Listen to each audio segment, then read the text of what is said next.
दोस्तों, स्वागत है आपका मेरी एक और नई कहानी में। रोहन अपनी ज़िंदगी से बहुत निराश और हताश था। एक दिन वह एक महात्मा जी के पास पहुंचा। रोहन ने महात्मा जी से कहा, महात्मा जी, मैं अपने जीवन से खुश नहीं हूँ। मेरे साथ कुछ भी अच्छा नहीं होता। जो भी मैं सोचता हूँ सब कुछ उससे उल्टा होता है। मैं नौकरी करता हूँ। मैं पहले सोचता था कि जब नौकरी लग जाएगी तो अपने पिताजी को एक अच्छी गाड़ी लेकर दूंगा, जिससे मैं और मेरे पिताजी खुश हो जाएंगे। नौकरी तो लग गई, लेकिन इतने पैसे नहीं मिलते कि गाड़ी ले सकूं। शादी होने पर सोचता था कि मैं अपने बीवी बच्चों को खूब घुमाऊंगा फिराऊंगा, लेकिन वो भी नहीं हो पा रहा है। बस ज़िंदगी ऐसी ही चलती जा रही है। क्या करूं, कुछ बताइए। महात्मा जी रोहन को एक फूलों के बगीचे में ले गए, जहां बहुत ही सुंदर फूल थे। वहां ले जाकर महात्मा जी ने रोहन से कहा, तुम्हें बगीचे में से किसी एक फूल को तोड़ के लाना है, तुम्हें सबसे सुंदर लगता हो। लेकिन एक शर्त है, किसी भी फूल को तुम पीछे हटकर नहीं तोड़ना। जो तुमने एक बार पीछे छोड़ दिया वो समझो तुमसे छूट गया। रोहन बगीचे के एक कोने से फूल चुनने के लिए चल दिया। उसे बहुत सुंदर फूल दिखाई दे रहे थे, लेकिन वो ये सोचकर आगे बढ़ता गया, कहीं इस फूल से भी सुंदर फूल हो तो उसे तोड़कर लाऊंगा। रोहन अच्छे फूल की तलाश में आगे बढ़ता गया। रोहन अभी तक कोई भी फूल नहीं तोड़ पाया था। अब बगीचे में केवल कुछ ही फूल बाकी थे जो बिल्कुल सूखे हुए थे। अब रोहन शर्त के मुताबिक पीछे छोड़े हुए फूलों में से भी नहीं तोड़ सकता था। रोहन के पास सिर्फ एक विकल्प था कि वो उन सूखे फूलों में से किसी एक को तोड़े।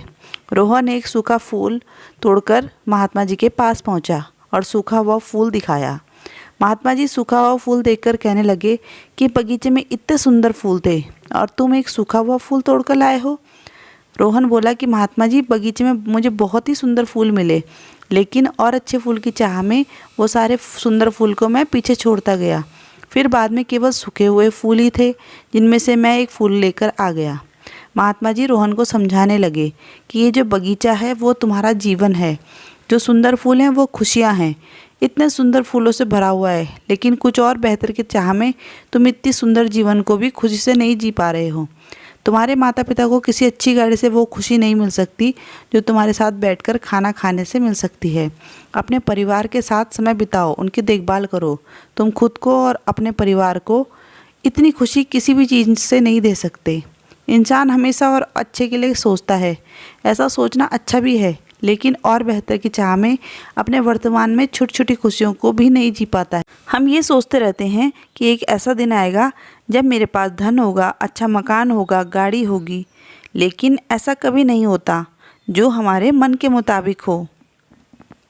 और ऐसे ही सोचते सोचते हमारा सुंदर फूलों से भरे हुए जीवन में सिर्फ सूखे फूल ही बचते हैं, जिनको हमें मजबूरी में जीना ही पड़ता है। इसलिए अपने वर्तमान में छोटी छोटी खुशियों के पलों को बटोरते रहो। इससे बड़ी खुशी और कहीं नहीं मिल सकती। दोस्तों, आज की कहानी आपको कैसी लगी हमें कमेंट में ज़रूर बताइए। कहानी पूरी सुनने के लिए धन्यवाद।